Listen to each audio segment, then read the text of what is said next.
Hello everyone, I am Sujoy. Welcome to English for all. Learn today, lead tomorrow. তার আমার বাড়িতে আসার সম্ভাবনা আছে। আমার কাজটি পাওয়ার সম্ভাবনা আছে। তার চাকরি পাওয়ার সম্ভাবনা ছিল। তার কাজে আসার সম্ভাবনা ছিল। আজ আমরা শিখব কোনো কিছু কাজ করার সম্ভাবনা আছে অথবা সম্ভাবনা ছিল এমন ধরনের বাক্যগুলি ইংরেজিতে গঠন করার সহজ পদ্ধতি।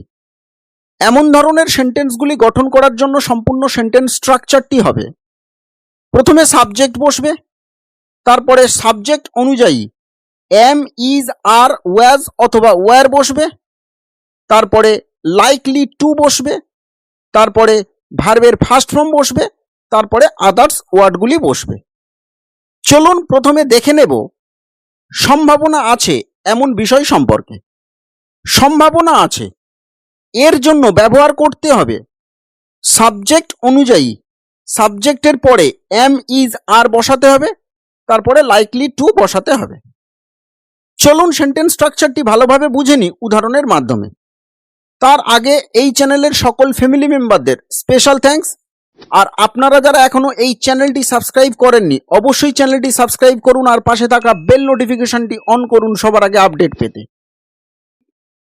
তার বৃত্তি পাওয়ার সম্ভাবনা আছে। He is likely to get a scholarship.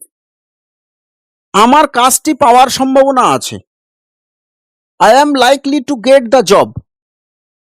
তার আমার বাড়িতে আসার সম্ভাবনা আছে। He is likely to come my house.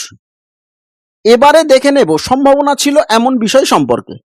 সম্ভাবনা ছিল এর জন্য ব্যবহার করতে হবে সাবজেক্টের পর সাবজেক্ট অনুযায়ী ওয়াজ অথবা ওয়্যার বসাতে হবে, তারপরে লাইকলি টু বসাতে হবে।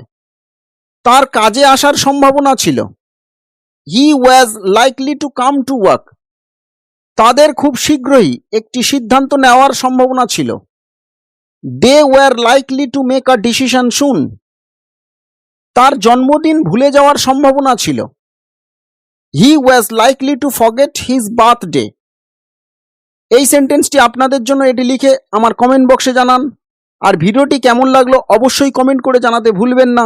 ভিডিওটি ভালো লাগলে লাইক ও শেয়ার করুন। Thanks from core of my heart, specially who are giving comment regularly. Thank you for watching this video.